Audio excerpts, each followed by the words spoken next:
এখন বাংলাদেশের মানুষ দেশ গঠন করতে চায়। বাংলাদেশের মানুষ তার ভাগ্যের পরিবর্তন করতে চায়। ভাগ্যের পরিবর্তন যদি করতে হয়, আমাদের 20 কোটি মানুষের 40 কোটি হাতকে সক্রিয় করে তুলতে হবে। আমাদের 20 কোটি মানুষের 40 কোটি হাতকে কাজে ব্যবহার করতে হবে। আমাদের 20 কোটি মানুষের 40 কোটি হাতে কোদাল নিতে হবে, শ্রমিকের হাত তৈরি করতে হবে, দক্ষ শ্রমিকের হাত তৈরি করতে হবে। আমাদের 20 কোটি মানুষের 40 কোটি হাত দিয়ে নতুন ব্রিজ, কালভার্ট, স্কুল, কলেজ, হাসপাতাল তৈরি করতে হবে। তাহলেই আমরা এই দেশের মানুষের ভাগ্য পরিবর্তন করতে পারবো।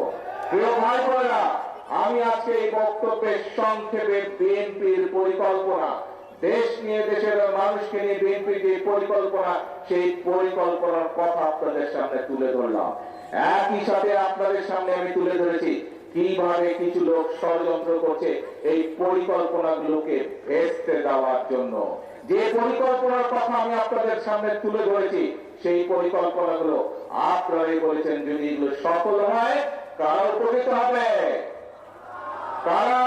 কি ভাই, কারা উপকৃত হবে? এই পরিকল্পনা, বিএনপির পরিকল্পনা সফল হলে কৃষক কার্ডের পরিকল্পনা, ফ্যামিলি কার্ডের পরিকল্পনা, ইমাম খতিব সাহেবদের সম্মানের ব্যবস্থা, এই খাল খনন কর্মসূচি, বাচ্চাদের স্কুলের ড্রেস, এইগুলো যদি আমরা সফল করতে পারি, উপকার কাদের হবে?